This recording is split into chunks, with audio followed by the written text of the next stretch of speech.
What's going on, guys? Manny here. Welcome back to the channel. I still owe you the comparative analysis of this pretty interesting route which both of us, Josie and I, sent back to back in Finale Ligure during our journey to Spain. Super toughly graded 7A+, 7B would be more accurate, I think, with an interesting boulder crux.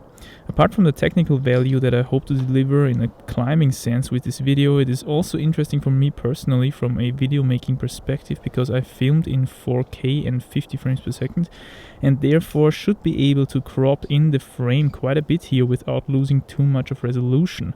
So let's see how that worked out. As always, let me know what you think via some comments and likes and dislikes and all that jazz. So let's get into the climb here real quickly. I tried to time everything nicely during the editing so that the climbers should be more or less synchronized.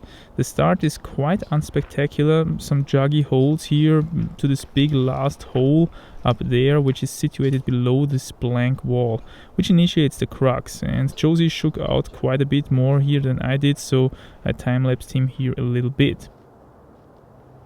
Now onto the crux sequence. Super small hold with the right hand, left foot matching left hand, and pushing up towards pretty small hold with the left hand. Not so easy, but kinda doable.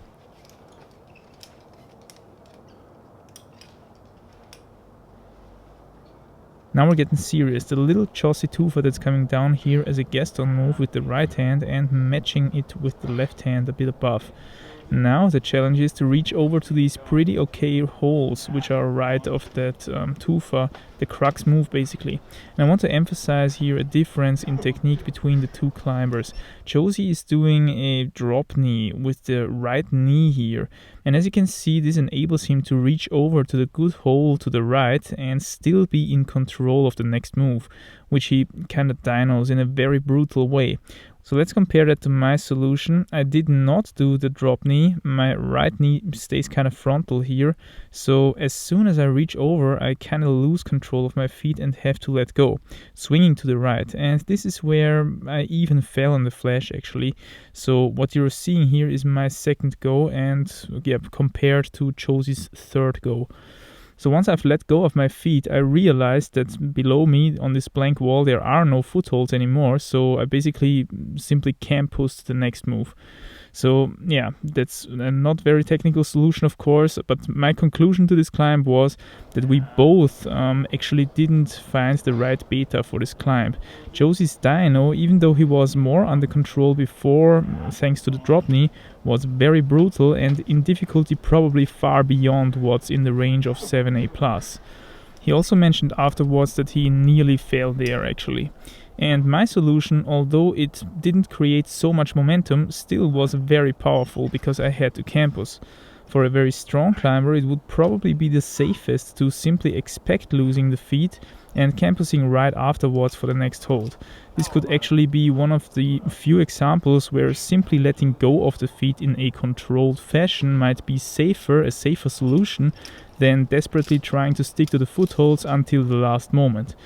But this is of course only possible if you're strong, and for a 7A+, this shouldn't be necessary actually.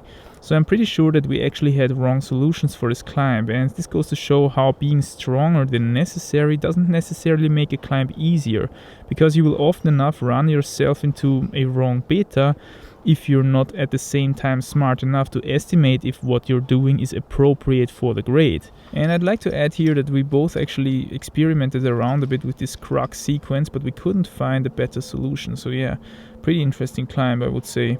Anyways guys, I hope you've got something from this little analysis, comparison, discussion, whatever it is, about that 7A+. Maybe when you're hitting your next climb, really make sure if you've got the right beta or not.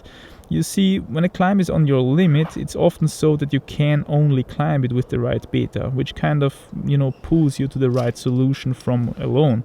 If you're stronger than necessary, then you can also execute harder betas, and often enough this is running you into problems long term, because these harder betas will keep throwing you off, as it happened to me actually during this Siorana trip quite often with my projects. But anyway, let me know via some likes and dislikes and opinions down below if you enjoyed this video, and I hope you're having a great time. I'm sitting out a blizzard in my van at this moment while recording this voiceover. Awesome. Well, see you guys in the next video. Bye.